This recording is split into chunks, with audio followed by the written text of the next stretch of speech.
In our first story, a curious discovery unlocks a hidden realm.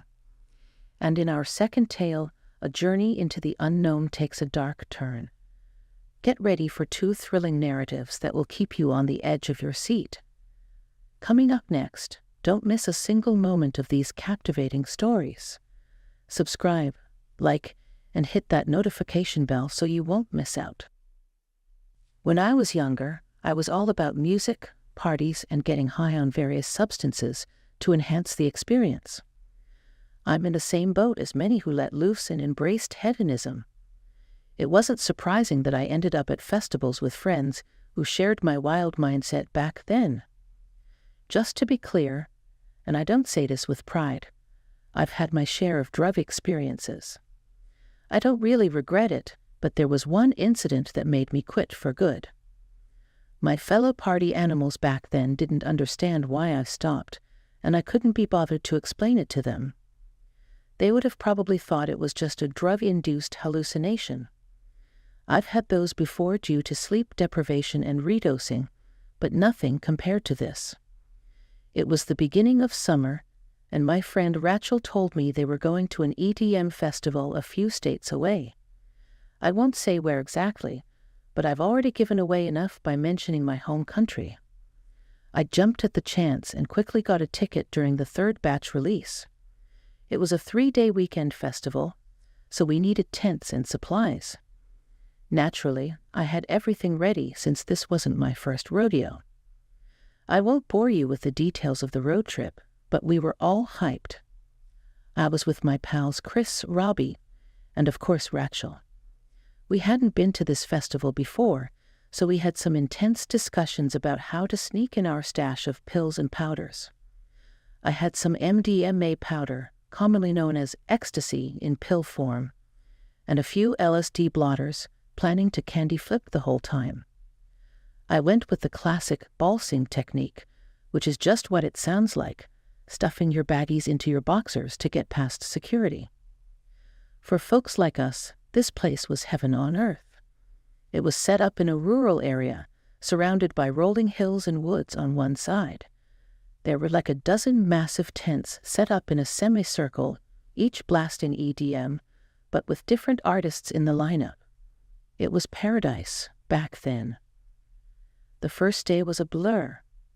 I wasted no time taking that MDMA, and it kept me dancing for a solid 8 hours. Redosing isn't advisable, but it's hard to resist when everyone around you is doing it. Peer pressure at its finest. By the end of the day, we'd merged with another group of like-minded folks, and we decided to camp together. Robbie had this brilliant idea of having a campfire, but we'd have to move to a more secluded spot due to all the rules and regulations. So we packed up our tents and headed into the woods at the edge of the property. I was skeptical at first, but we stumbled upon a perfect spot on top of a hill. From there, we could see the treetops across the forest and enjoy the fiery summer sunset. Plus, we were far away from any nosy security personnel. Once our tents were set up, we wasted no time cracking open some drinks. The sun was setting, and despite the impending come-down, I felt amazing. We gathered twigs and sticks easily in the forest and used beer packaging to start a fire. Hey, want some? Chris, who was sitting next to me on a fallen log by the campfire, offered me a bag of shardy powder, which I immediately recognized as ketamine. How could I refuse? It was the perfect moment for a little dissociation. Do you even need to ask? A big old grin spread across his face, and he whipped out his car keys to grab that powder. He snorted up a hefty pile of the stuff before passing it to me. I kinda crushed the bag a bit, something Chris forgot to do beforehand, then whipped out a little snowy mountain and basically inhaled it. I tasted that drip a bit, but compared to what I'd been hitting earlier, it wasn't all that bad. It hit me right away. Whoa, damn, dude, feels like they'd use this to tranquilize a frickin' rhino, I said, my words starting to jumble together. I know, right? Didn't even crack it open earlier, been saving it for this moment. Robbie, with a knack for finding intoxicants, basically teleported onto the log next to Chris. Maybe it was just a side effect of the drug, but his sudden appearance cracked me and Chris up.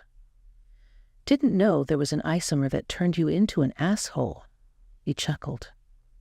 "Yeah, it's called dickheadamine," Chris said, barely holding back his laughter. "Well, I'm feeling a little too polite right now. Mind sharing?" "Of course," Chris replied, passing the stuff over to Robbie. Then something different washed over me.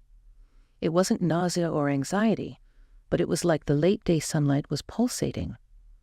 I could feel the rays as if they had weight and substance, waxing and waning in intensity as they swept over my face.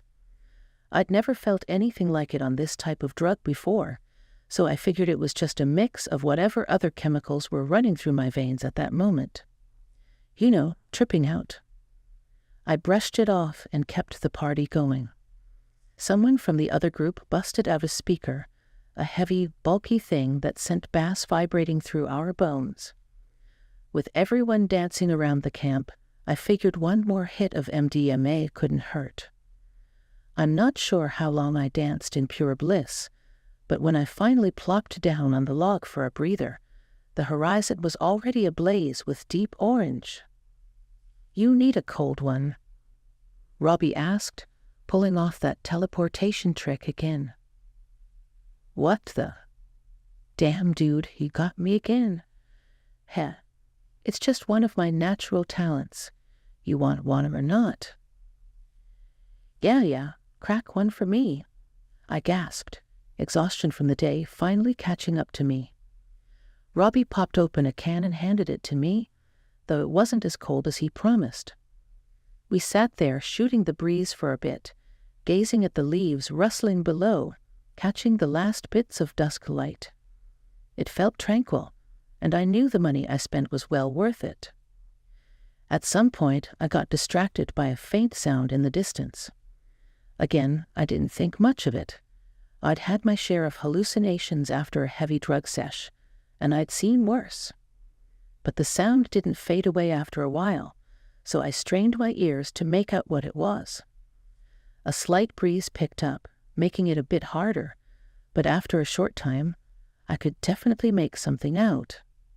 Machinery. That's the first word that came to mind to describe what I was hearing. The clanging and whirring of fuel-powered contraptions at a construction site.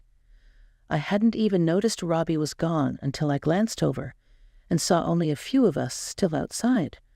2 people making out sloppily, and Chris and Robbie still dancing. I sat and listened for a few minutes. I could swear the sounds were getting closer, but they were still too far off to be sure. I checked the time, then got a bit confused. 10 p.m. I looked back up at the sky.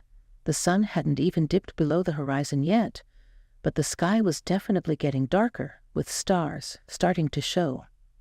A thought crossed my mind. This stuff has me tripping. That was absolutely true, but the whole situation just felt off in some way. At that moment, I glanced down and saw Rachel down the slope of the hill, her back turned towards the camp. Squinting in puzzlement, I called out, "Hey, Rach, is that you? What's going on down there?" No response came, not even a hint of movement to show she heard me. Worry started to creep in, thinking she might have overdone it, and I pushed myself up from the log to go check on her. Rachel's posture was all kinds of strange. Her shoulders drooped so low it seemed like they'd been dislocated, and her head hung backward. I quickened my pace, growing more anxious about her condition, when, in a moment of carelessness, I tripped over a root poking out of the dirt. I tumbled head over heels, almost comically, rolling down to the bottom of the hill in a cloud of dust and twigs. Thankfully, it wasn't too high or steep, but it was far enough that when I looked back up, the campfire was just a faint orange glow spilling over the hill's edge. I was rattled at first, but as I took in my surroundings, Rachel was nowhere to be seen. Could she be so messed up that she didn't even notice my clumsy tumble right by her? But then, where was she?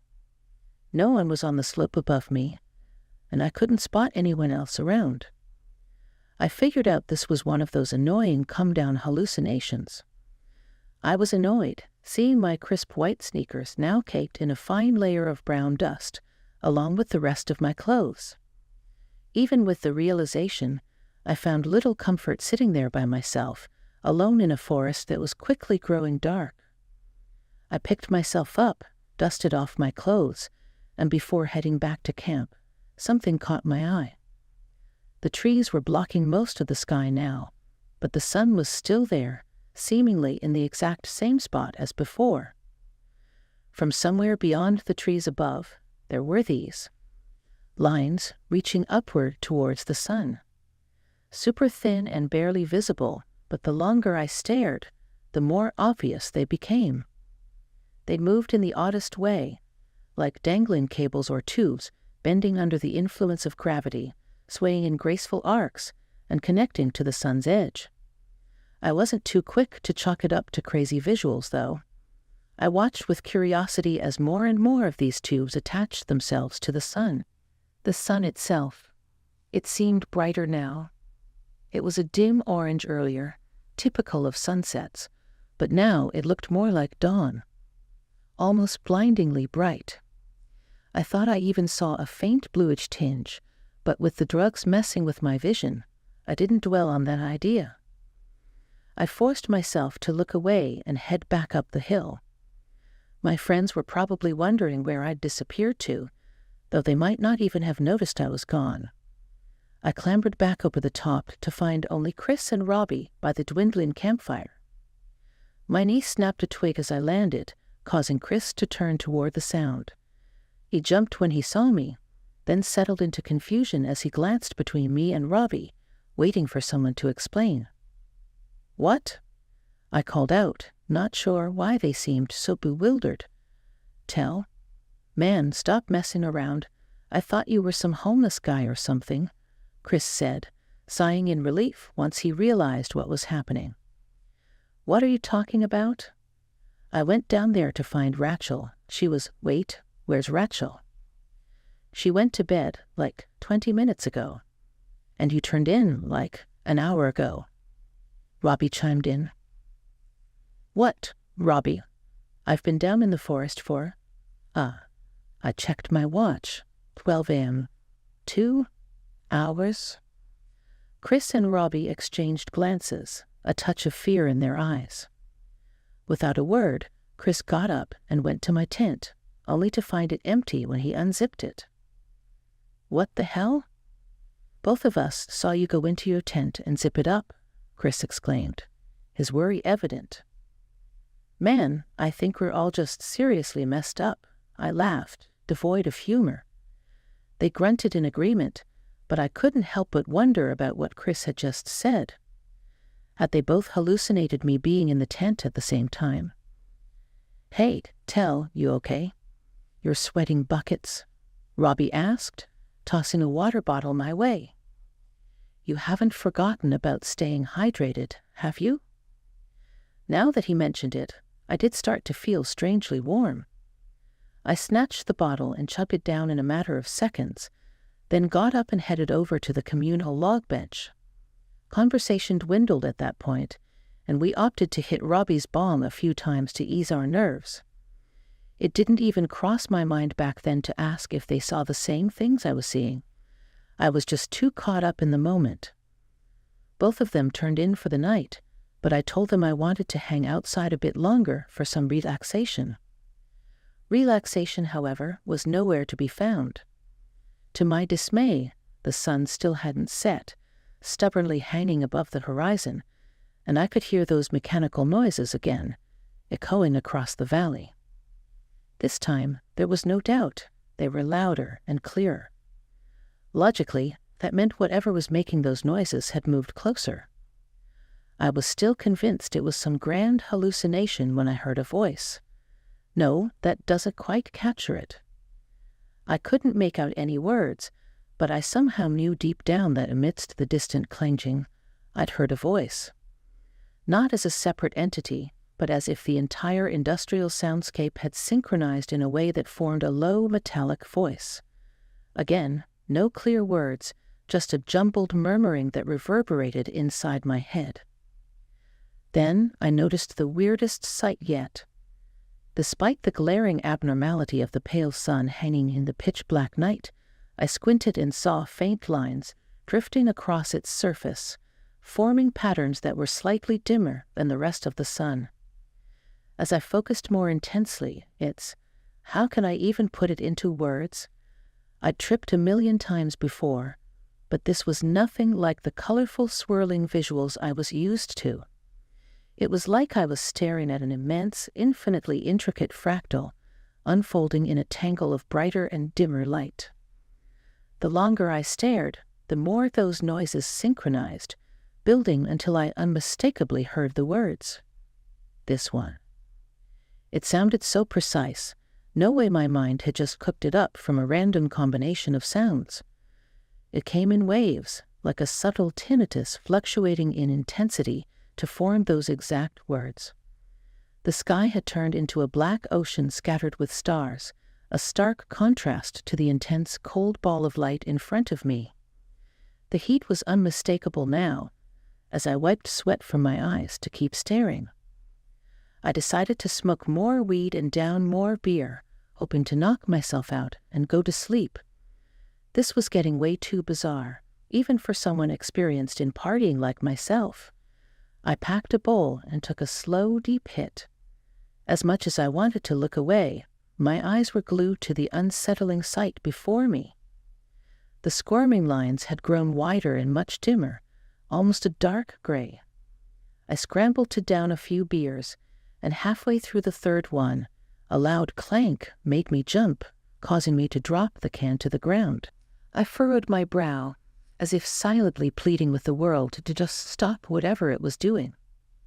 I looked up one last time to see the patterns had stopped all motion and were now nearly black, motionless, and gaping. To my horror, they started moving again. No, the lines themselves remained still, but the darkness within them writhed and started to fall. Tiny black shapes were pouring out of the sun right in front of my eyes, descending into the trees below. At this point, in the haze of my drug-induced delusion, my belief that this was all a hallucination was waning. They kept pouring out until I could see trees in the distance trembling, leaves rustling as if a stampede of something was shaking them. I couldn't muster the will to control myself anymore, and I began to hyperventilate. The swaying treetops were getting closer, and a faint, eerie chittering sound became audible, like what I'd imagine insects would sound like if they could laugh. The tree's movement was now less than half a mile away. I was paralyzed. Whether I was fully delirious at this point or not was the least of my concerns. My eyes didn't seem to be playing tricks on me. Whatever was moving through the trees below was moving quickly, and within 20 seconds, they were within earthshot. The sounds emanating from the darkness became unbearable, like nails scraping my eardrums, and then silence.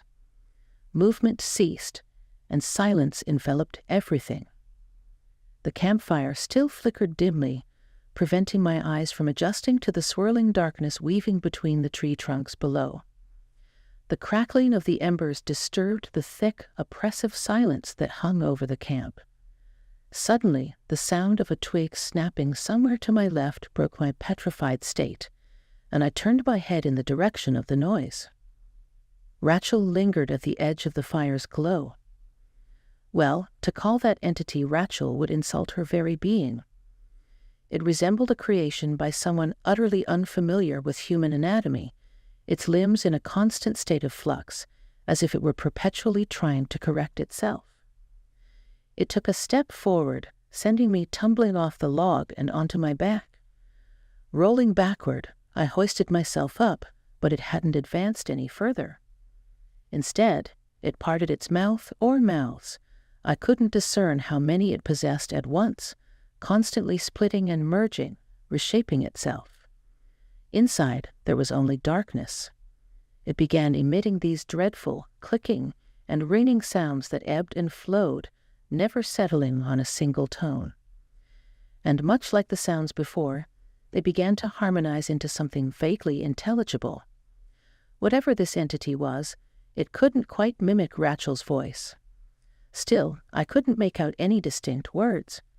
Imagine someone who doesn't understand English listening to the language being spoken. That's how I felt, hearing this monstrosity, an auditory assault. After a moment, it seemed to give up and fell silent. Its mouths instead multiplied, growing and expanding across its skin like Swiss cheese, obliterating any semblance of humanity. My eyes strained trying to focus on the presence before me. Nothing in my vocabulary could accurately depict this being. I can't even recall how it looked. The form was mentally incompatible. I remembered dark lines and shapes, both sharp and organic, shifting in more than 3 dimensions, certainly. Something appeared to peer out from the spasmodic darkness, resembling monochrome faces overlapping, distinct yet unified. They gazed upon me with profound sorrow, lips parting as if to speak, yet any words were swallowed by that incomprehensible void. After what felt like an eternity but was likely mere seconds, it began moving once more. And as it moved, it assumed a new form. Skin, hair, nails, fabric, all sliding and shifting, until the logo on my polo shirt emerged, rising from beneath a dark fold. As this occurred, movements stirred beneath the darkness below, countless shifting footsteps disturbing the forest floor. I wish I could provide a more detailed account, but that was my breaking point.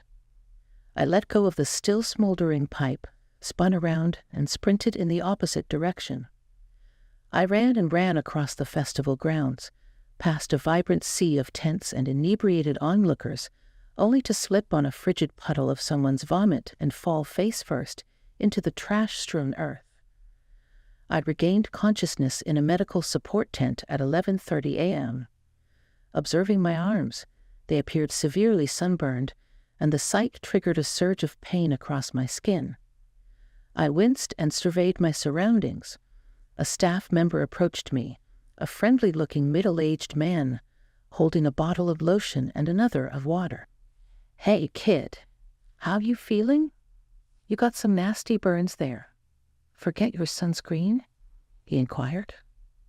Yeah, lost it somewhere yesterday," I fibbed. "You gotta watch out for that, kid. Sunburn's no joke. Can even lead to skin cancer, you know." "Yeah, thanks. So what's in that bottle you got there?" "Oh, just something to soothe your skin. Trust me, you don't want to leave without it." The searing pain when I reached for the bottle confirmed his words.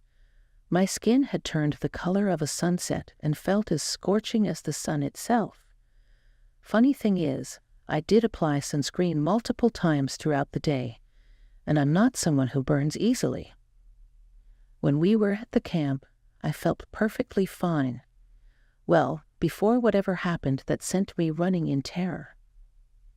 Chris and Robbie were waiting for me outside, their faces etched with solemn expressions. They had all our gear packed up, tents, leftover drinks, you name it. My heart sank when they informed me they'd discovered Rachel's tent empty in the morning, along with mine. A search team had been called in to scour the woods for any sign of where she might have gone, but their efforts had been in vain so far. Though I had a gut feeling they wouldn't find any trace that she had ever been there, except for her tent and belongings. Robbie insisted on staying behind to assist with the search, while Chris and I embarked on the journey back home. The leather seats in Chris's car were an agonizing discomfort, clinging to my clammy, sunburned skin at the slightest contact. I didn't have the energy to complain, though. We arrived back at my house and called Robbie with waning hope, which, for me, had already evaporated completely. Unsurprisingly, there was still no news. Rachel was never located. Even after expanding the investigation to multiple jurisdictions any leads the police might have had soon went cold. I haven't divulged this to my friends, but I now understand that Rachel is undoubtedly lost forever to something beyond our comprehension. After all, how could they believe me, given our drug use that night? Grieving is one thing, but grieving when you can't tell the truth about what transpired is a whole different ordeal. While changing my clothes that day, I noticed something peculiar. My blue polo no longer featured the embroidered brand logo on its left breast as it once did. The implications of what might have occurred if I had stuck around any longer still send shivers down my spine. I've distanced myself from that lifestyle, to be honest. I still hang out with those friends, but on the wildest nights, I never go beyond drinking or smoking, usually not both. It's probably for the best anyway. Those words still haunt my thoughts. This one, were they referring to me? I don't have any rational explanation for what happened that night, who those entities were, their motives. Needless to say, the image of that pale sun unfurling itself is permanently etched into my memory. All I can say now is that if the sun ever stops setting and hangs there like a glazed-over eye, don't stick around to witness it crack open. Don't be courageous or inquisitive. Just get as far away as you can from wherever you find yourself, or be taken to a place our minds were never meant to comprehend. Some of us, no matter how much we achieve in life, will always have that nagging feeling that we somehow stumbled into our success. No matter how skilled, knowledgeable, or competent you are, this self-doubt eats away at you, slowly eroding any confidence you may have. I discovered, rather belatedly, that this phenomenon is commonly referred to as imposter syndrome. According to various studies and research papers, it can be a healthy thing when managed properly. Unlike its counterpart, Dunning-Kruger syndrome, it acts as a self-regulating mechanism to prevent excessive overconfidence. However, when left unchecked, it can lead to issues and exacerbate existing ones. Being a successful woman in a male-dominated industry, imposter syndrome took a toll on me. It led to self-doubt, which resulted in insomnia. Insomnia, in turn, deepened the self-doubt, paving the way for depression. The toxic combination of workplace paranoia, isolation, and a constant exposure to a pervasive undercurrent of sexism and boys' club culture fueled that depression until it fully manifested as psychosis. In the end, I suffered a very public and highly embarrassing mental breakdown at work. When I received my walking papers from the firm, I went home and downed all the pills in my medicine cabinet until the sheer weight of them made me nauseous. Ironically, a Jehovah's Witness happened to see me through the front window, lying in a puddle of foamy vomit, and dialed for an ambulance. After having my stomach pumped and being discharged from the hospital, my family had me placed in psychiatric care, where I spent the next 18 months battling my inner demons with the assistance of various medications. Eventually, they couldn't keep me any longer and released me. However, I had no home, no money, and certainly no job. The stigma of being a mental health patient appeared to be as severe, if not worse, than having a criminal record. At least with ex-convicts, I overheard a man say outside a cafe, "You know they've served their time and probably learned their lesson."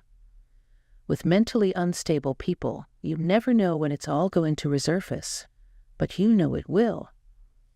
In due course, I managed to secure a job as a night shift cleaner, and my fractured life began to regain some semblance of normalcy. It wasn't all monotony and tedium. Once I could scrape together enough cash for the cheapest smartphone available, I managed to acquire a pair of noise-canceling headphones through less than legal means. Those, combined with a few gigs of pirated music, made my work a bit more tolerable. Another thing that kept my mind engaged was the buildings themselves. Our crew often tackled old government and former government buildings, constructed atop even older structures. I'd wrap up my tasks as quickly as possible, then devote my remaining 40 minutes to exploring the basements of these ancient sites. Even though I often lacked swipe card access to these areas, my history working in an office for most of my adult life made it a breeze to locate the IT department and subsequently acquire a contractor's access card. That gave me almost unrestricted access to these subterranean realms. Underneath those old buildings, in those basements built upon basements, you could find some pretty peculiar and eerie things. I might not be an urban explorer, but I stumbled upon items that would send shivers down the spines of horror enthusiasts. Thanks to my medication for depression and anxiety, my dulled emotional responses allowed me to process these unsettling places with mild curiosity rather than fear, as one might expect from poking around dusty government crypts in the dead of night. My initial discovery was the mirror room. Tucked 3 levels beneath the ground, accessible via a twisting, narrow corridor of pipes and concrete, it caught me off guard when my flashlight beam split and bounced back upon hitting the mirrored walls.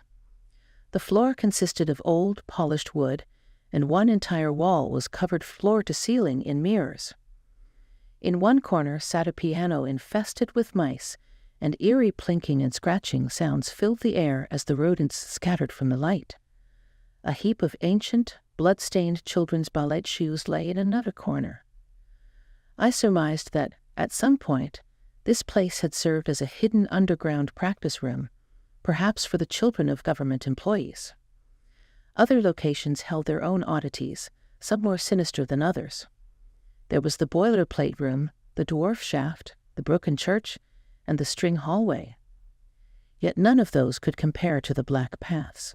My flashlight's battery was running low, and I was about to head back to the surface when I came across the tinderbox. It was an antiquated tin container, circular in shape, with a lid featuring a candle holder containing a single aged candle.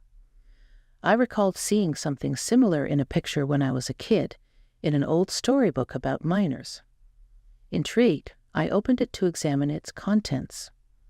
Inside, I found several twirls of hemp, some pungent smelling paper, 2 sulfur-tipped matches, a flint, and a D-shaped piece of iron, the striker. Naturally, I did what anyone would do. I attempted to light the candle. My initial attempts failed, so I turned to my phone for help. However, deep beneath layers of concrete and pipes, there was no cell signal whatsoever. It turned out the paper was the key. It must have been soaked in some flammable substance, as the sparks produced by the iron and flint caused it to smolder. After lighting a match and blowing on it until it ignited, I transferred the flickering sulfur blue flame to the candle's wick. Holding my newfound light aloft, I nearly dropped it as the fat, faintly bluish flame revealed a massive black door right beside me. Such a door had not been there when I entered. It was undoubtedly made of wood, but the only wood I'd ever seen with such a dark luster was ebony, far too rare and costly to be found in decaying basements.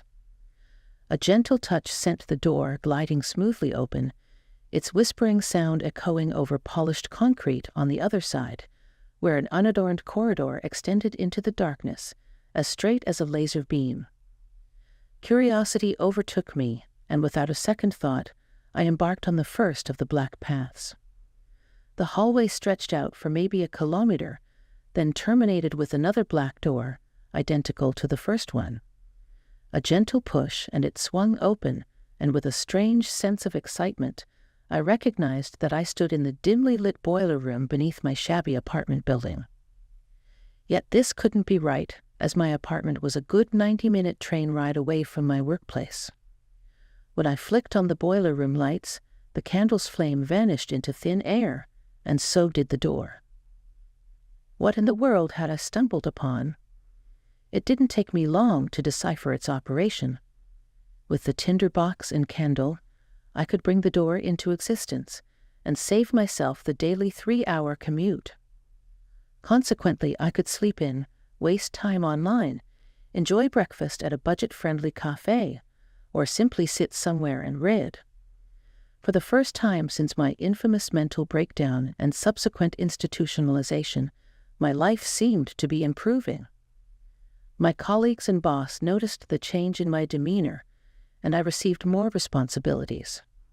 However, amidst these positive developments, I made another crucial discovery. The tinderbox worked in multiple locations. There were doors beneath other buildings as well, all leading back to my apartment.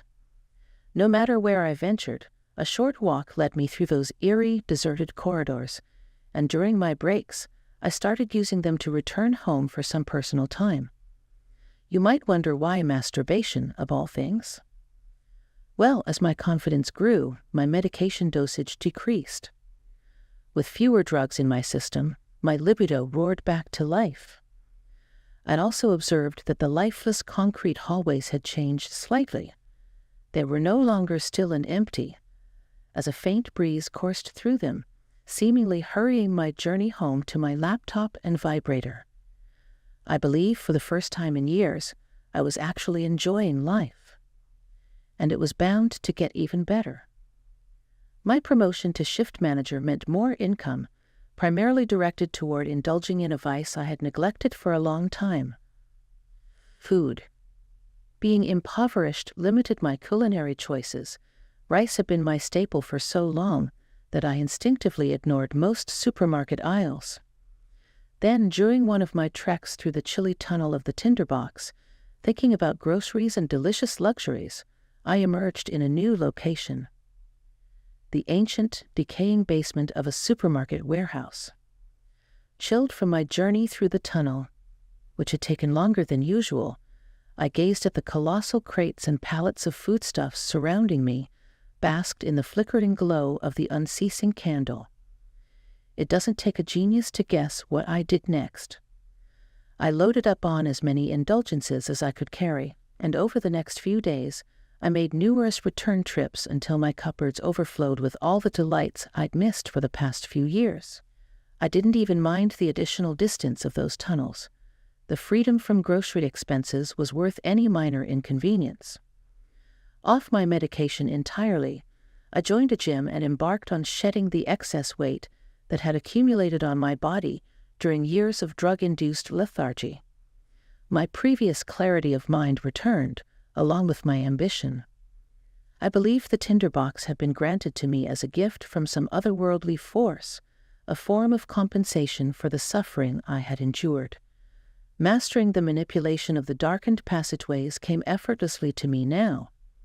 I could simply focus on my desired destination, and the black paths would guide me there. With the return of my old sharpness and cleverness, I yearned to regain my former lifestyle. I knew I might never earn a six-figure salary again, but I could at least live like it.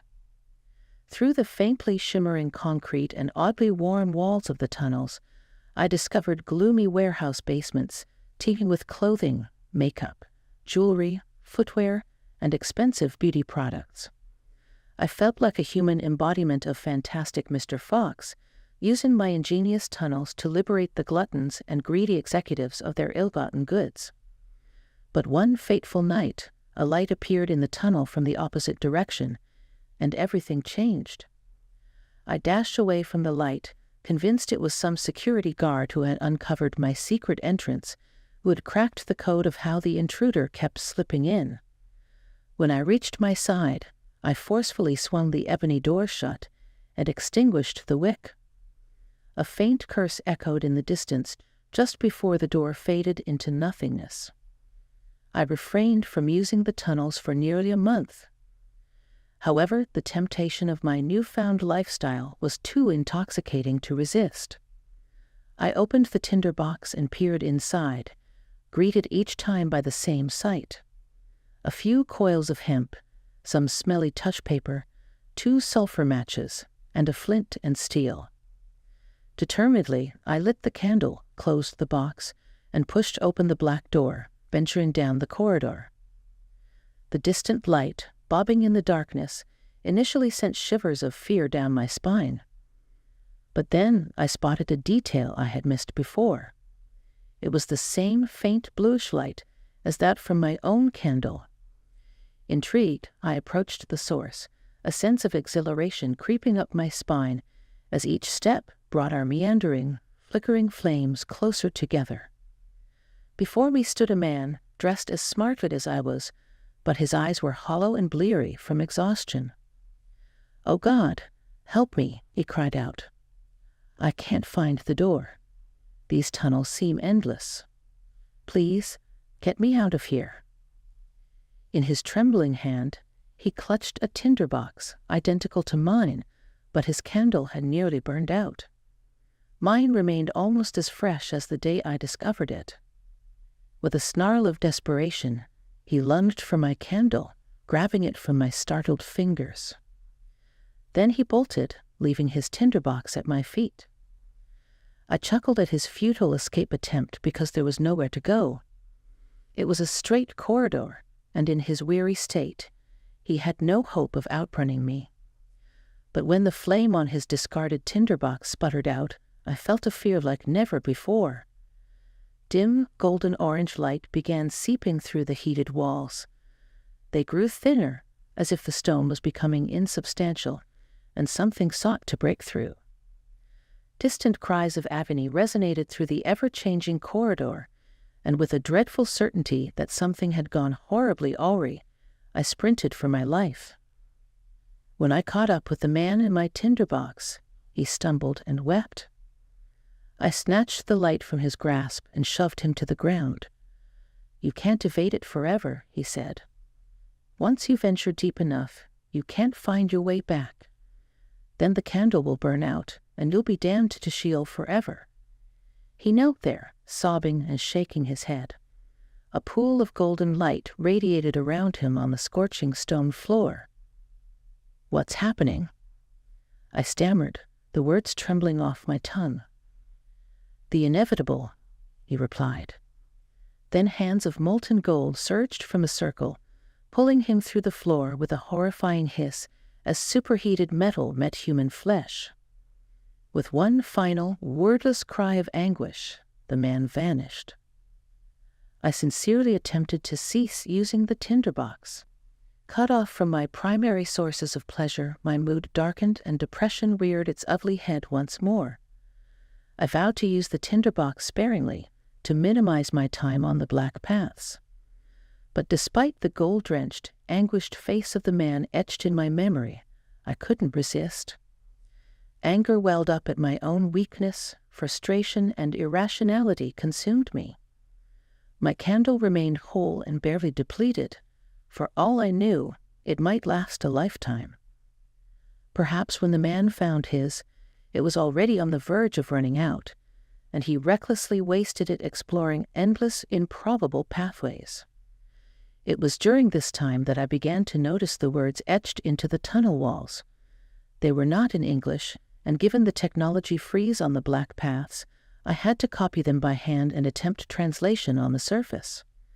I soon discovered they were written in Hebrew, and when I brought a Hebrew dictionary with me to decipher them, they chilled me more than any threat of institutionalization or public meltdown. According to the narrative inscribed on the walls, I was condemned. "You cannot cease using it beyond the fourth circle," the words warned me. "It's worse than any addiction, more insidious than any vice ever conceived. The tinderbox can offer you anything you desire, except escape from the black paths of Sheol." The writing continued, delving into immortal souls and eternal damnation before finding clarity again. And eventually, the doors will cease to appear, the flame will extinguish, and the black path will fade, dragging you to your final resting place in the appropriate circle of hell. After you're gone, the tinderbox will gradually resurface, seeking another to corrupt and commencing its cycle anew. I remember sitting there in shock, reading the final lines. But I have learned, through another I met on the paths, that if you carry the tinderbox down, as far down as possible, to the final circle, it will be imprisoned there forever. Thus I, Rabbi Lemuel, will bear this cursed tinderbox into the depths of hell, to the very throne of Satan. In doing so, I am certain I'll condemn my immortal soul to eternal suffering. Yet it must be done. May the Lord accept this humble sacrifice to save the countless souls who might have followed in my footsteps. I pray with all that I have left that you do the same. The tinderbox now rests on the bedside table, worn and seemingly harmless. I haven't used it in 2 weeks, but it gnaws at my mind, flooding my thoughts with fantasies of boundless luxuries, justified retribution, delightful perversions, and tempting betrayals. It tells me I could reclaim my old life. It insists that I can avoid the fate of both the gold-round man and Rabbi Lemuel, for I am different, I am superior to all others. So here I sit, holding the strikerd in my hand, a sulphur match at the ready. I can only hope that I can reach the final circle of hell before the flame dies out. The night unfurled its inky cloak, and the forest whispered dread as I ventured deep within, a chilling welcome to the abyss. In our first story, someone dials Boothworld Industries and gets a real person, Samantha. The operator schedules remodeling and asks for payment in the form of a daughter, leading to a horrifying twist. And the second a childhood box fort leads to eerie events. Dog disappears, strange tunnel inside. Reality distorts. Chasing the inexplicable, fear takes hold. Listen carefully and tell me if you feel scared. I'm just hanging around you, expecting you to give that video a thumbs up and leave a comment pronto. Time to get this bash started. Like many of you, I dialed that number for Boothworld Industries. Before I made the call, I went through the responses in the thread. I like knowing what's gonna go down before it does. I suppose I'm kinda dull like that. Still, it gave me a rush to punch in that number and hit the call button, even though I had the whole scoop. I was on the landline and made sure to block my deets, just to be on the safe side. But then something went screwy. You guys all got a voicemail, but I got a real live person. Welcome to Boothworld Industries. I'm Samantha, and I'm the operator today. Name? I was stuck at this point. I didn't know what to say. I was expecting some pre-recorded message, like the rest of you got, maybe even that weird text. I never saw a real person coming. I freaked out and hung up the phone. 5 seconds later, when it rang again, I hightailed it out of the house to scoop up my daughter, Ariana, from school. On the way back, my cell started buzzing. Ariana's all about that hands-free phone in our car. She likes to grab it and pretend she's in a spaceship, talking to a Cylon or something. I blame my husband's constant Battlestar Galactica watching for that. Mummy? Ariana asked, "Can I hit the button?" "Sure," I said.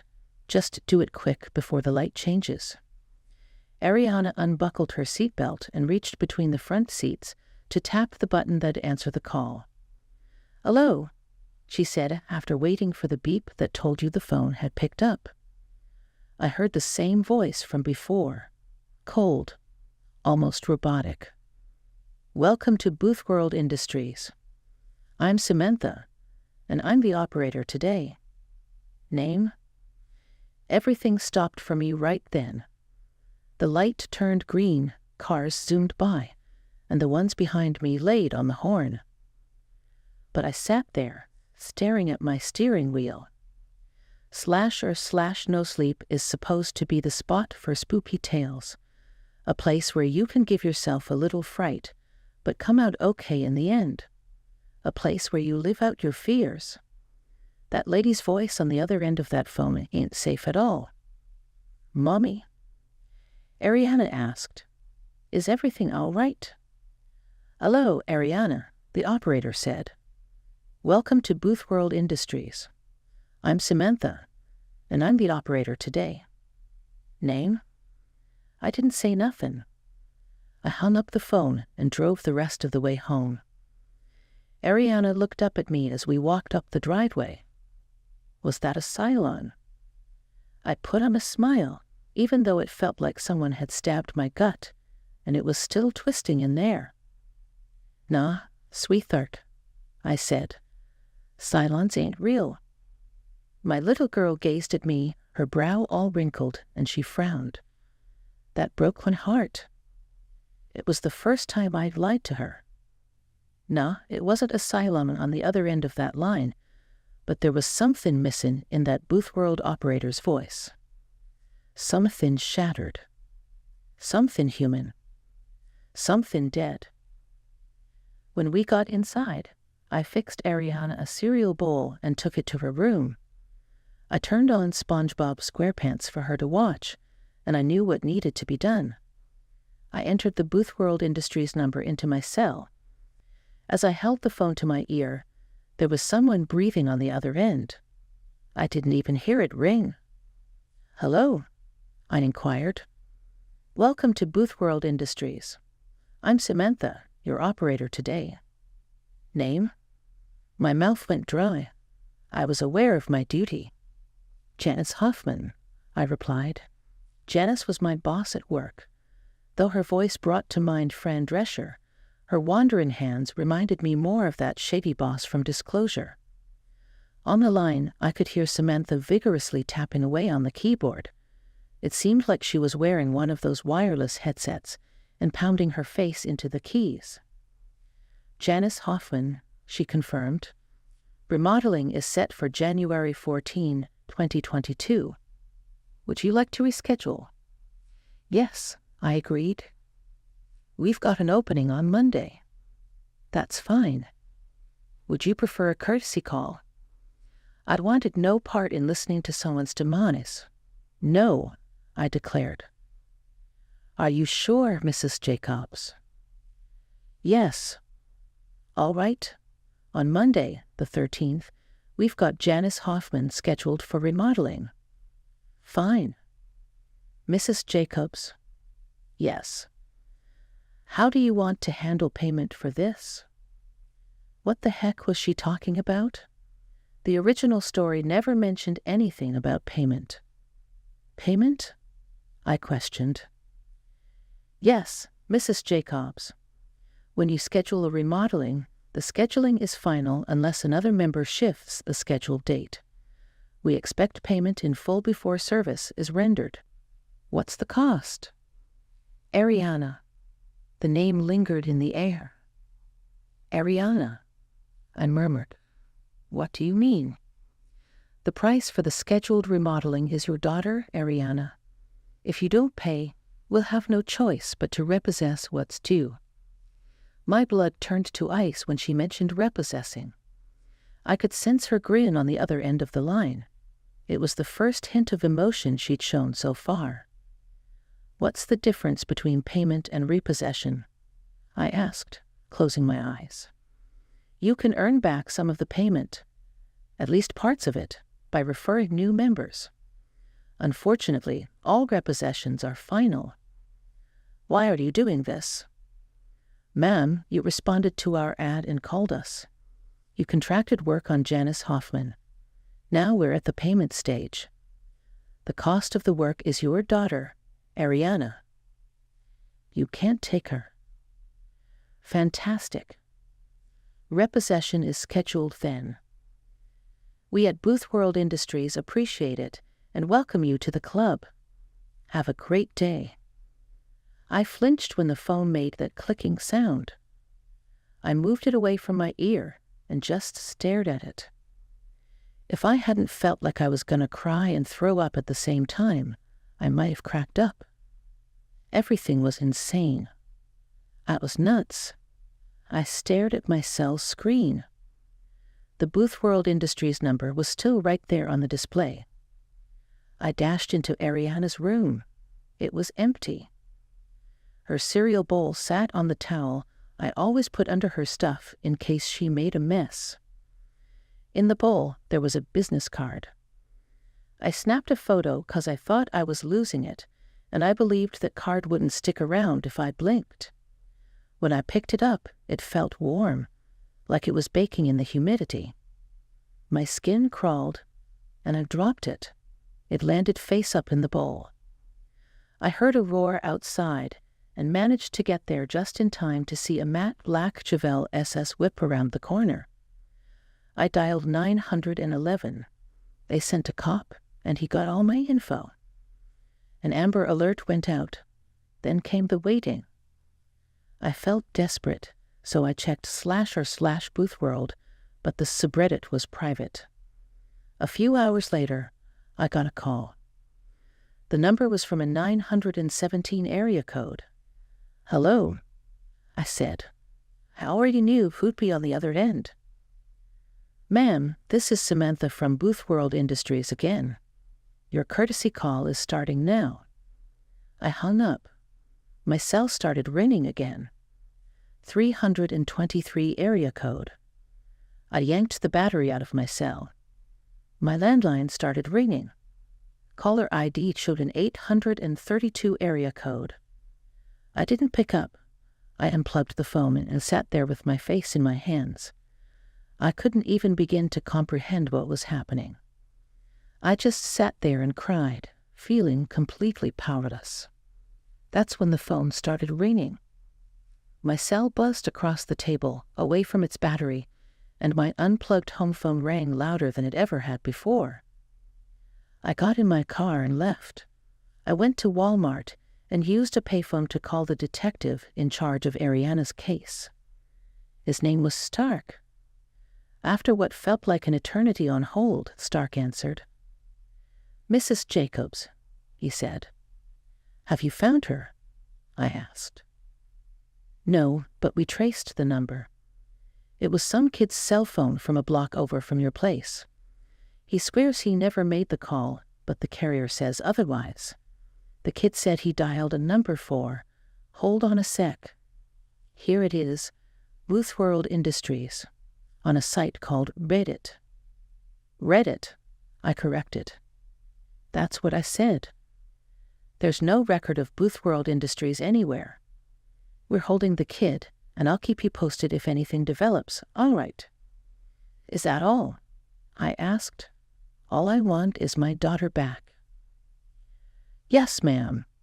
It's best to let us handle this, all right?" "Okay." "Good," Stark said. "We at the police department appreciate it, and feel free to call if you need to, but I'm sure we'll be in touch soon. You have a great day." I hung up, and the phone started ringing instantly. I picked it up, foolishly hoping it was Stark with an update. It wasn't. A male voice growled into my ear. "The scheduled work has been completed. We at BoothWorld Industries appreciate it and welcome you to the club. /r/BoothWorld is now open. Have a great day." The call ended, and I hung up the phone. I brought my hand up to my ear. It was warm with his breath. "EDIT, I made a mistake. Everything's fine. We at the Jacobs household appreciate it. Have a great day." All right, we all recall those cardboard fortresses from our youth, the ones that outshone any Fisher-Price playhouse, because we painstakingly cut them out, pieced them together with tape, and adorned them with our own hands. Unlike the fancy plastic cottages your folks splurged on, these could be endlessly modified and expanded with a dash of creativity on your part and a few cardboard boxes your neighbors were about to toss. If you were the fortunate kid to score a refrigerator box, your coolness was sealed, at least for a few weeks. Feeling nostalgic yet? Great. You're in the same mental zone I was before my cherished childhood memories of cardboard and duct tape took a dark turn. Now, my story. 3 years ago, my folks decided it was time to move. My sisters and I took this with a grain of salt because my folks are known for their disorganization, and none of their plans ever materialize without significant delays. But as it turned out, they soon commenced the renovations the house needed for selling. I was employed at a fairly popular clothing store at the time, and we routinely received 15 to 30 boxes of merchandise every weekday. These were sizable boxes that, once emptied, would inevitably end up in the trash. I brought some of them home and began stockpiling them in the basement, thinking they might come in handy if my folks were indeed serious about this move. One evening, after my sister gave me a lift home from work, we were lugging a few flattened boxes down to the basement, and I began reminiscing about the incredible box tunnel my cousins had created when we were kids. It stretched all through their basement with plenty of nooks and crannies, and we were allowed to paint it however we pleased. Naturally, we were occupied for months playing in that thing. With these memories in mind, I glanced at our growing pile of boxes, then at my sister, and vocalized an idea that I'm sure we were both pondering. "Casey," I said, "we could build an amazing box fort with these." Before you start questioning the mental capacity of my sisters and me, given that we could entertain ourselves with a box fort, let me clarify that it began mostly as a joke.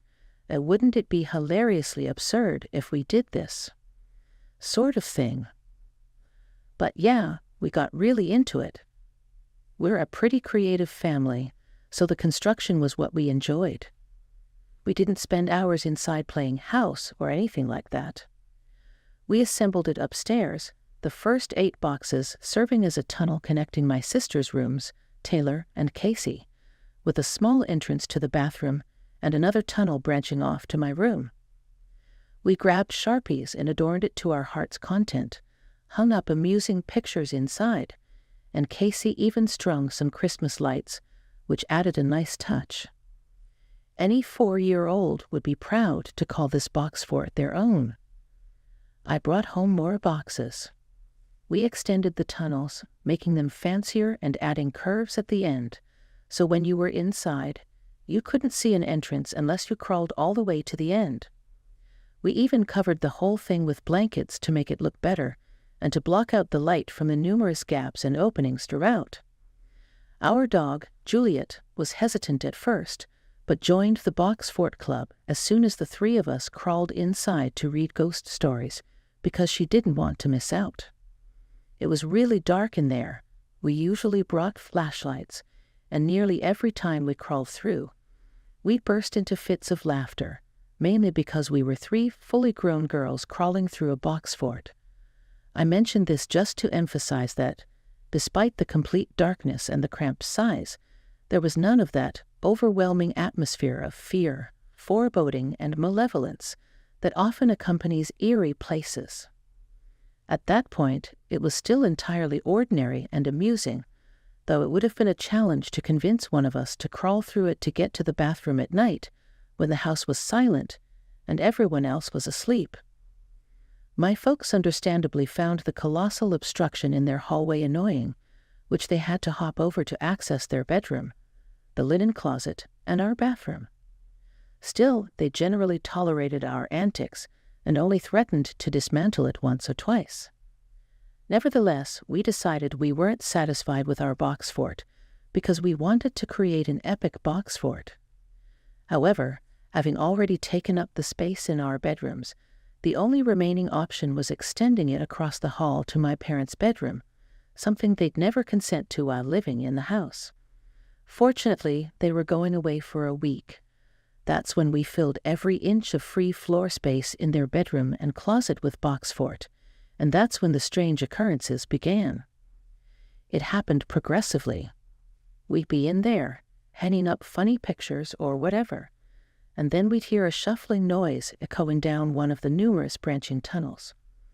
Our assumption was that it was Juliet trying to locate us, but after calling her and searching, we'd discover she'd been lounging in a sunny spot on the couch for who knows how long.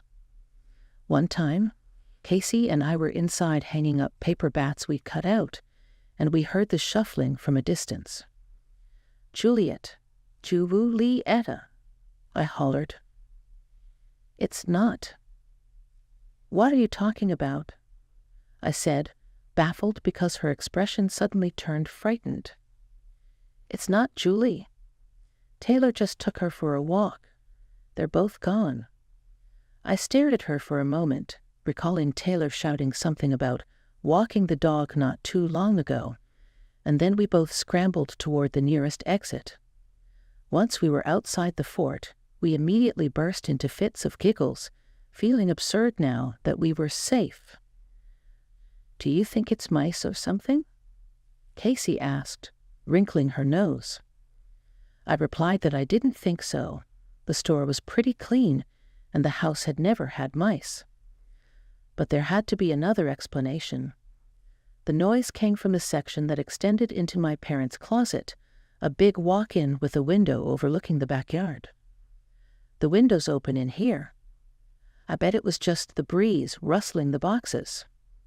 It was a perfectly logical explanation, one we were content to accept. That night, as I lay in bed, my gaze kept returning to the entrance of the fort.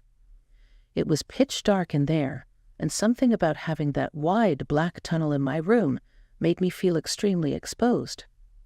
Eventually, I turned over and slept the other way, but I made a mental note to cover it up with a sheet the next day. On the second day without our parents, I used the grocery money to buy ingredients for a cookie decorating extravaganza. Casey and I were in the kitchen baking cookies while a movie played in the background, making it quite noisy. We didn't hear Taylor until she stood in the doorway, shouting at us. If I remember correctly, the conversation went something like this. "What the heck? Casey, what do you want?" Casey and I exchanged puzzled glances, and Taylor regarded us as if we were daft. "Are you kidding? I came all the way down here, and you don't even want anything." "Tay, we didn't call you." Casey did. I was on the laptop in my room, and she told me to join her in the Vox fort. "No, I didn't. I've been here baking cookies with Muse the whole time."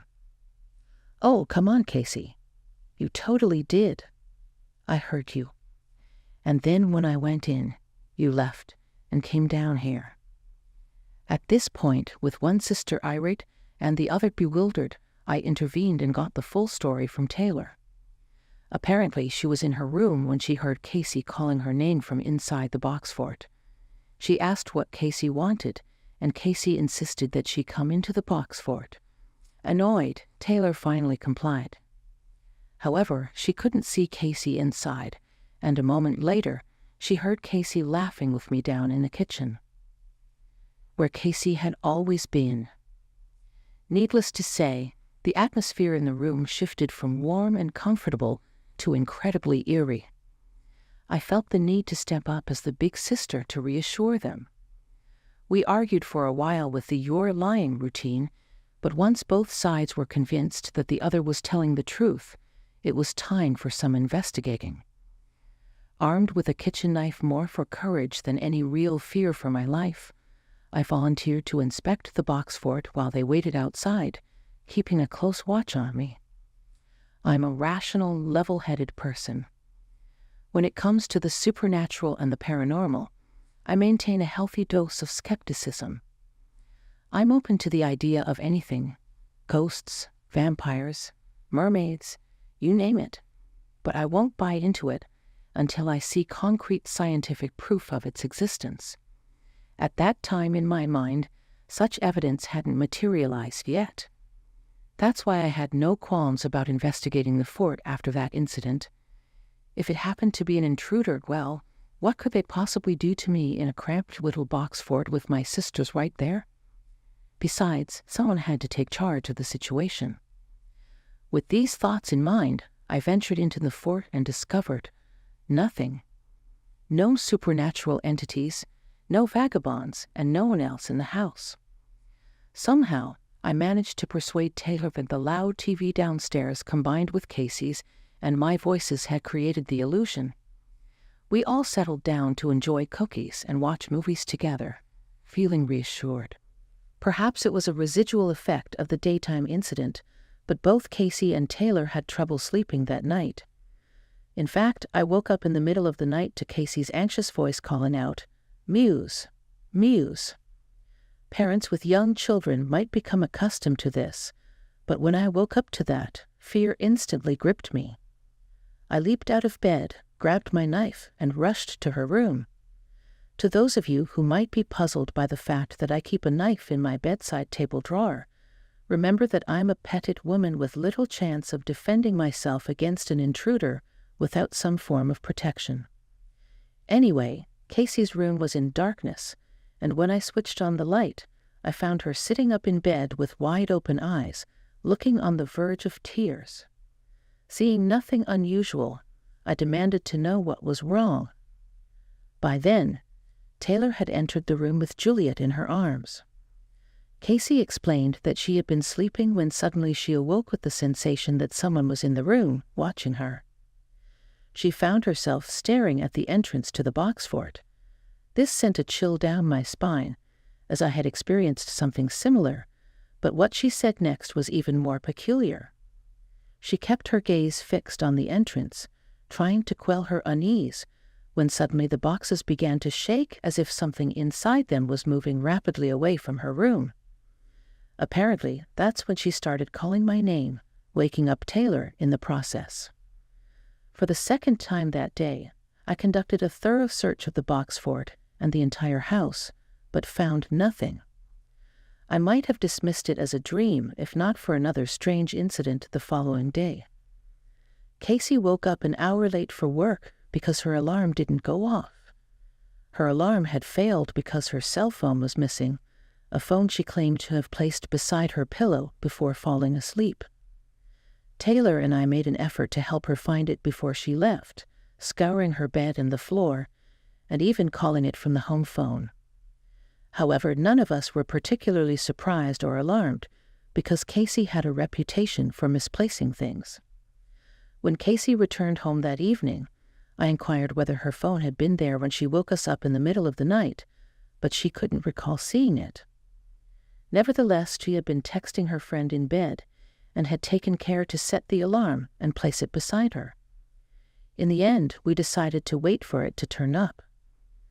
Around 3 a.m, I was once again roused from my sleep, this time by some disturbance outside my room. Again, I grabbed my knife and was startled by the noise, but what I primarily felt was anger and irritation. I had had enough of all the drama and wanted to put an end to it. Juliet was in my parents' closet, barking loudly at the box fort. Casey and Taylor were already awake, as bewildered as me about what was happening. Taylor picked up the dog and carried her out of the room, and Juliet immediately fell silent.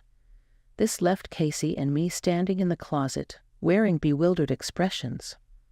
It was quiet for a moment, and then suddenly, Katy Perry's Hot and Cold song blared out loudly and clearly, causing both of us to jump.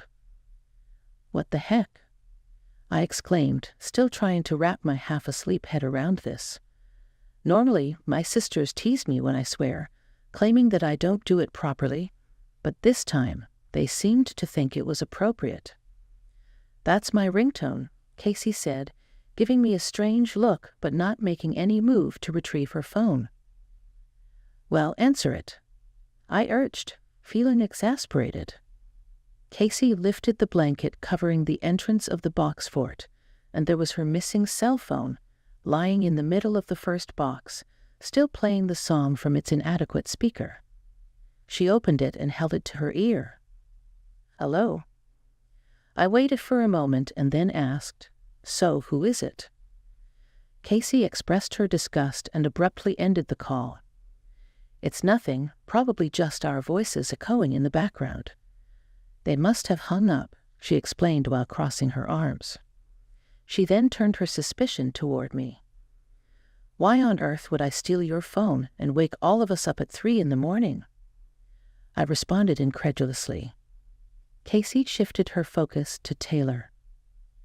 "I didn't touch your phone," Taylor exclaimed, a hint of fear in her expression. "Are you both messing with me? This isn't funny," Casey said, growing agitated. "You're really freaking me out." At this point, I could see the situation transitioning from strange to downright unsettling. I sighed and volunteered to once again search the entire house, emphasizing that Juliet might have taken the phone as a chew toy and left it in the box fort. It was the best explanation I could come up with at the time, although it didn't seem very plausible. After all, Juliet was missing most of her teeth, and the only things I had ever seen her play with were soft plush toys, slippers, and regrettably, dirty underwear. I know, cross. The idea of her having a cell phone in her mouth was hard to believe. Upon inspecting the house, I ensured that all the doors and windows were locked. Everything appeared to be secure, and we were safe. It seemed like one of those weeks where numerous minor incidents were adding up to a major headache. Before retiring for the night, I asked Casey if her phone displayed the caller ID for that particular call. No, it just showed unknown. I can't figure out why we didn't hear it, though. It was so loud. I don't know, I replied with a shrug. And maybe you should change your ringtone. It was too late to delve into the matter further. The following day appeared to be uneventful. The three of us spent time at the beach near our house, leaving us in high spirits, joking about how we overreact to the slightest odd occurrences. Casey had plans to attend a party that night, so it was just Taylor and me at home. I sensed that Taylor was still feeling uneasy about the box fort, so I decided to make it enjoyable again. I didn't want another late-night wake-up call. I gathered a stack of old magazines, some scissors, and glue, suggesting that we create a collage on one of the interior walls. We played some upbeat music and chatted about an upcoming family trip when Taylor suddenly lowered the volume as if listening intently. "What's up?" I inquired. "Did you put Juliet outside?" she asked, her expression one of confusion. "No, she's probably downstairs." "Why?" "I didn't let her out either, but I can hear her barking." "Well, maybe Casey did before she left," I said cheerfully. "Let's go check." For the record, I couldn't hear anything, but Taylor had always been more attuned to Juliet than I was. When we searched the backyard, Juliet was nowhere to be found, and there was no barking to be heard. I could sense that Taylor was growing anxious. She had a deep affection for that dog. Meanwhile, I was becoming increasingly frustrated. Juliet didn't respond when we called her, so we had no choice but to search the house once again. We checked all her usual hiding spots, but there was no sign of her until we reached the upstairs area, hopping over the box fort to inspect closets and bedrooms. Suddenly, Taylor stood upright and told me to shh. "I hear her again," she whispered, prompting me to listen carefully. "I don't hear anything," I said after a few moments. "Can't you hear her barking? It sounds like she's far away." "Are you sure it's not another dog? We didn't let her out." "No, it's definitely her," Taylor insisted, moving toward my parents' closet to listen at the window. "Come here. It's louder in here. She must be outside." When I reiterated that I couldn't hear anything, she rolled her eyes and retorted, "You must be deaf," before heading downstairs to grab her shoes. We scoured the night for our dog, a 4-hour quest, both on foot and in a car. Later, we brought Casey in for assistance.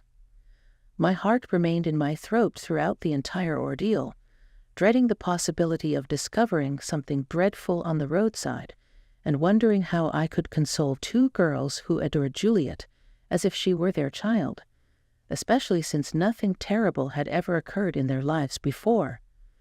There was also an unsettling unease related to that distant dog barking, but I set that aside for the time being. The following day was filled with anxious efforts, creating posters and displaying them while canvassing the neighborhood. My poor sisters were on the verge of tears, and I couldn't help but wonder why this had to happen while our parents were away. By nightfall, they had settled down to watch a movie with only half-hearted interest, waiting for a call. I, on the other hand, retired upstairs to quietly call my mom and ask her to come home earlier. I didn't know what would become of our dog, but I knew I needed some assistance in comforting my sisters. When I eventually retired to bed, the house was serene. My sisters had secured the house, extinguished the lights, and were asleep.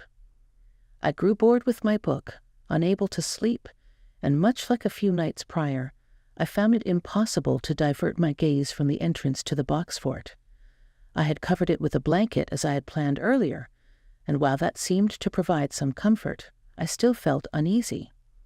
At some point, I scolded myself silently, thinking, "This is foolish.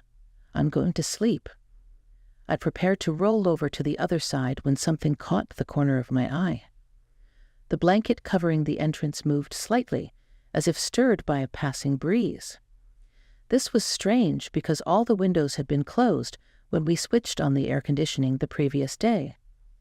I watched intently now, trying to determine in the dim light if the blanket was actually moving, as if someone were breathing beneath it, or if it was merely my imagination.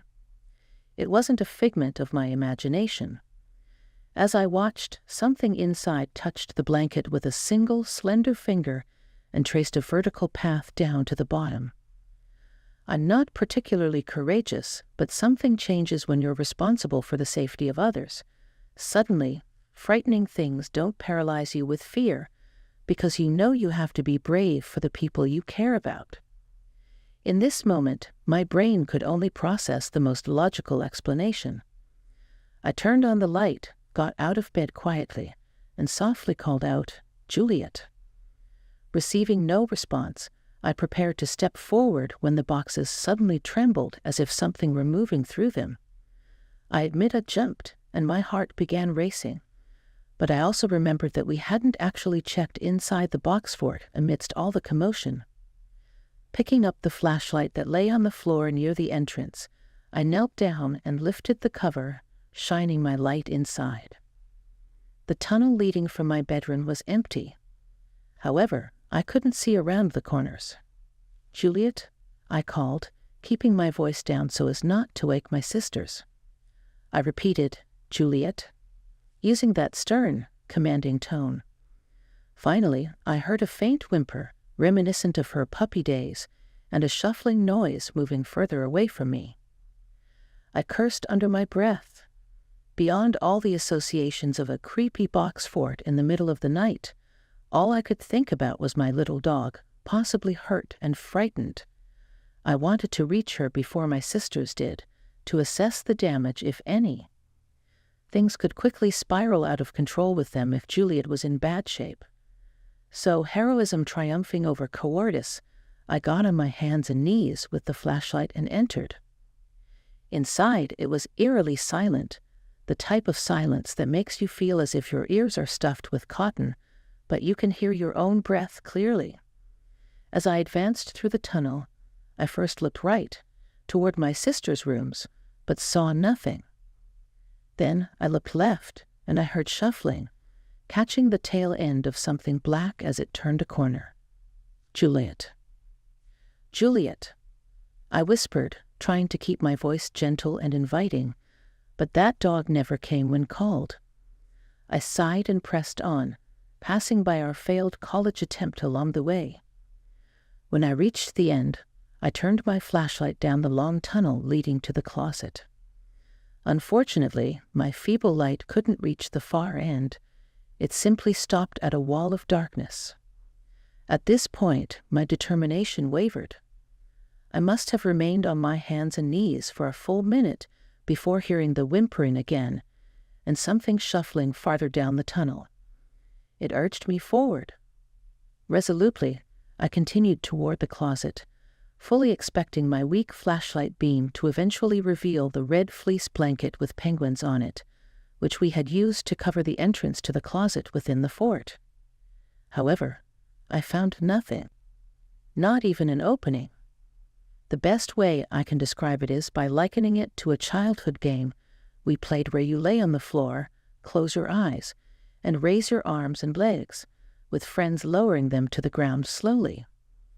Initially, it feels normal, but at some point, your brain anticipates your body hitting the floor, and when it doesn't, when you keep descending, it feels as if you are possibly passing through the floor.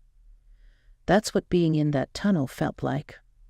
I kept crawling, shining my small flashlight ahead, gradually growing more and more disconcerted as I reached no end and saw no signs of one. Another nagging thought gnawed at me. how the boxes had shaken when something inside had moved away from me.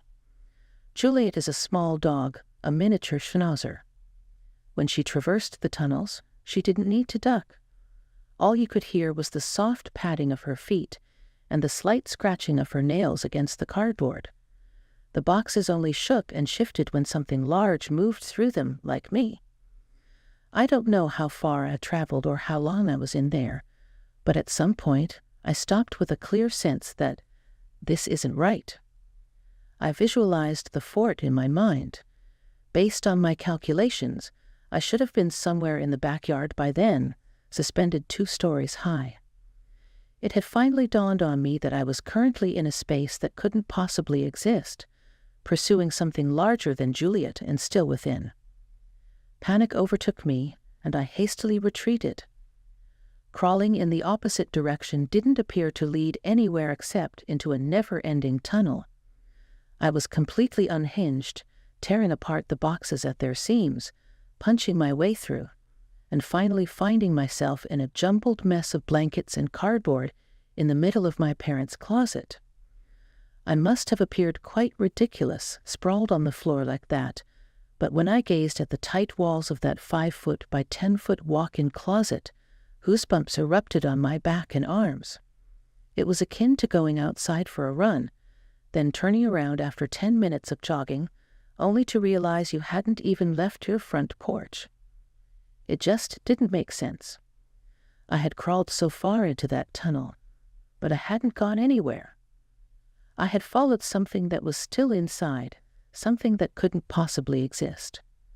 To this day, I can't explain it, and I prefer not to dwell on it. Even worse, I don't like to remember that persistent whimpering that followed me all the way back. Trembling with lingering fear, right then and there, I began disassembling the box fort. When my sisters stumbled out of their rooms, groggy and bewildered, I muttered something about needing to take it down before Mom returned and continued my task. I left just one box standing. I figured, if I was losing my mind, I might as well go all the way.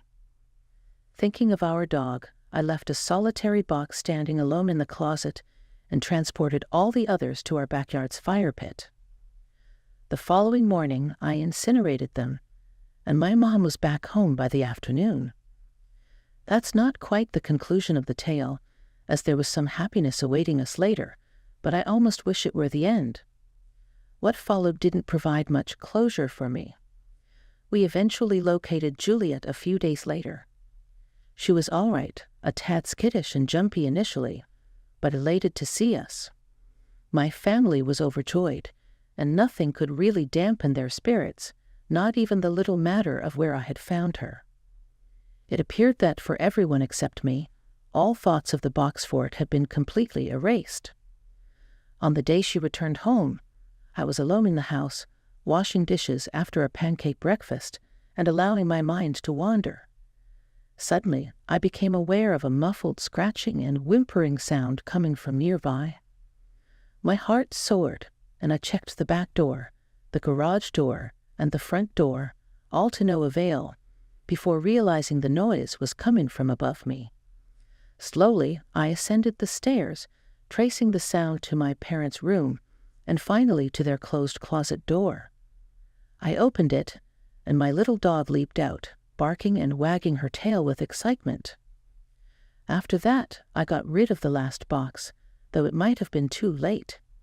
That night, my mom entered my room, carrying a bundle of socks and underwear, and inquiring about their ownership. She still handled our laundry from time to time, and couldn't always tell whose was whose. I selected my items, and as she was leaving, she turned around with a grin, chuckling and shaking her head. "Whose Halloween costume is hanging in my closet?" It startled me half to death. I put down my book. "What costume?" "You know, the tall black one with the long arms and white eyes. It looks incredibly lifelike. Is it from a movie or something?" For a brief moment, I only stared blankly at her. "Oh, yeah, it's mine. I'll move it downstairs." I waited until I heard my mom's footsteps descending the stairs, Then I quietly made my way to her room. Fear had an almost hypnotic grip on me, compelling me toward the closet. All I knew was that I had to see. The closet door was open, but the light was off. Holding my breath, I flicked it on and surveyed the scene. Clothes, boxes, belts, ties, suitcases, blankets, everything arranged neatly. And then at the back, a narrow space about half a foot wide where the clothes had been shifted aside. A lone plastic hanger swayed back and forth, gradually slowing down. The window beside me stood open. Welcome to the horror junkie. In the initial tale, desperate junkies strike a perilous bargain, culminating in a harrowing and astonishing turn involving their offspring. In the subsequent account, an intoxicated father confronts an intruder, inadvertently slays his son, and mulls suicide prior to a heart-wrenching revelation. I heard someone near me crying. I hoped she'd hush up before we all got into trouble. I knew it was too late. The man's footsteps behind me, making his way toward her, reached my ears. I fixed my gaze hard on the wall in front of me. My body flinched when he struck her. He'd already hit me countless times, the sound all too familiar, and the sting on my cheek. So many blows, they all started to blend together. I was already growing numb. We were 6 in total, all girls, crammed into the back of a U-Haul. 4 blondes, 2 redheads. We were probably the most desirable. And a man. He was a big, burly guy I had never seen before, assigned to keep us in check, to ensure we didn't make any noise while we were being driven around. Even though we were bound and gagged, I suppose we could have made enough noise to attract attention. Maybe all 6 of us together could have even taken on our solitary guard, perhaps even the driver. But I had observed the other girls. I had seen their dull expressions as they forced us into the truck. I had witnessed their slouched postures, their bruised bodies, their lifeless eyes. These girls had given up long ago. Maybe I had too. It all began at the mall. It marked the first time my parents had allowed me to go out just with my friends, Jessica, Maddie, and me, having just turned 16, with Jessica and Maddie only slightly older. There was a man. Maddie was the first to notice, observing him from across the store. We were browsing earrings in Hot Topic or some other store. I can't recall exactly. "Look, Kayla," she had remarked, "you've got yourself a fan club." I smirked, though the man's presence made me uneasy. I could feel his penetrating gaze, even through his aviator sunglasses. I'll give him credit. He was a smooth talker. I suppose he had to be. "You're a very beautiful girl," he stated, plain and simple. I should have bolted right then. I should have pummeled his face. Maddie and Jessica were only a step away. I tried to reach out to them, to turn to them for help, but he held me back by my elbow. It was a firm grip, yet he appeared so nonchalant in his posture. I should have screamed. Maddie wore a cocky smile. It frightened me. "Listen," the man continued, "I can hook you up. I can make you famous." He gestured towards the Victoria's Secret store on the other side of the mall. "Wouldn't you want to be like them?" The front of Victoria's Secret was adorned with larger-than-life posters of models, all exceptionally beautiful women. "You could be like them. You're a very beautiful girl." "I can't," I responded. "I have to leave."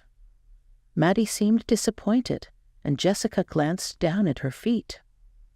Maddie moved closer to me, silently begging for my rescue. "Could I be like them?" Maddie inquired. I pulled away from the man. He grinned. "Yeah," he replied. "Yeah, I think. Actually, why don't all 3 of you come with me? I'll set you up." His smile was unnaturally wide, too calculated. Maddie urged me to follow the man, "You're overreacting," she whispered to me. "Haven't you heard about Katie's sister? She was discovered at a mall, too. Actually, I think it was this mall." Jessica nodded in agreement. It was a true story, one I had heard repeated often at school. At that moment, I began to doubt my own judgment. I questioned many things. The man led us towards the nearest exit, explaining that his colleagues were waiting there to help us secure a contract. It was one of the less frequented mall exits, and we passed only a few onlookers. His colleagues turned out to be men similar to him, older than us but still young enough to be attractive. The heaviest among them looked up as we approached. "Let's go to the car," he suggested. "I have some forms for you to review." Outside, it was pitch black, bitter cold, and eerily empty. I tugged on Maddie's arm, but she just rolled her eyes at me. What the hell were we getting ourselves into? The guys inquired about our ages and seemed uneasy with our answers. One of them thought we should be older, but the one who had found us shut him up with just one word: Rico. I didn't know who Rico was back then, but I sure as hell do now. Rico was behind the wheel of the U-Haul, with 6 of us hostages inside. I kept my eyes fixed on the truck's wall. There wasn't much else I could do. When the truck finally came to a halt, and they flung open the back, a gang of burly dudes stormed in. They yanked us out and dragged us into some building. Looked like a warehouse or something. I didn't put up a fight like before. None of us did. We were all beaten down. I couldn't tell you how many days we were holed up in that warehouse. No windows in sight, just flickering fluorescent lights way up high. Half of them were busted and never got replaced. The vast open space was divided into steel pens, like those for cattle. I had one all to myself, and it was the only world I knew in there. No clue how big the place was or how many of us they had trapped. They barely fed me just enough white bread with cheese whiz to keep me going. I reckon they must have slipped me some drugs too, though I don't recall them actually giving me anything. 'Cause I started having these wild hallucinations. On good days, I'd see my folks or Liam Neeson coming to rescue me. Even though I'd never actually watched Taken. Wish I had. Maybe it would have taught me something. Probably that I'm a damn fool. But who cares? It's Hollywood, and I'll never see it. One day, I got yanked out of there all of a sudden. A rough hand grabbed me under the armpits and hauled me to my feet. I could barely stand, not like I needed to. Those hands dragged me the whole way. Another U-Haul, but this time it was just me and my guard. Lucky for me, he seemed bored out of his mind and couldn't care less about me. At the next stop, they gave me a scrub down. Those hands had to wash me, 'cause I could barely do it myself. You wouldn't believe how filthy I was. I think most of it was my own filth. I stopped caring a long time ago. They'd also served up a proper meal, slathered on tons of makeup. 3. They barely fed me just enough white bread with cheese whiz to keep me going.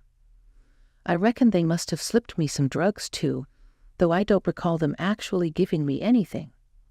'Cause I started having these wild hallucinations. On good days, I'd see my folks or Liam Neeson coming to rescue me. Even though I'd never actually watched Taken. Wish I had. Maybe it would have taught me something. Probably that I'm a damn fool. But who cares? It's Hollywood, and I'll never see it.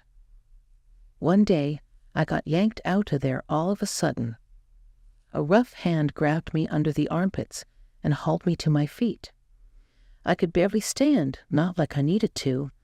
Those hands dragged me the whole way. Another U-Haul, but this time it was just me and my guard. Lucky for me, he seemed bored out of his mind and couldn't care less about me. At the next stop, they gave me a scrub down. Those hands had to wash me, 'cause I could barely do it myself. You wouldn't believe how filthy I was. I think most of it was my own filth. I stopped caring a long time ago. They'd also served up a proper meal, slathered on tons of makeup, and dressed me in some skimpy miniskirt and a tank top. Finally, I started thinking straight again. This time, I rode in a car. I don't know squat about cars, but this one was real fancy. Leather seats and all that jazz. There was a guard sitting next to me, but he was dressed sharp in a fancy suit. When the car pulled over, he gave me a nudge. "Flash that smile," he grunted. They pulled me out of the car and handed me off to another guy in a hoodie. I guess he'd already forked over some cash. Don't ask me how much. The new guy ushered me into a house. Looking at it from the outside, it was just a regular old house, no different from any other on the block. Even the lawn had a fresh trim, and the garden was well kept. They guided me indoors, straight down to the basement. There they tied me to a wall and left me alone for a while. It was pretty dark down there, so I couldn't see much, but I sure as hell could smell it, and trust me, it was a stench like no other. Can't even put it into words.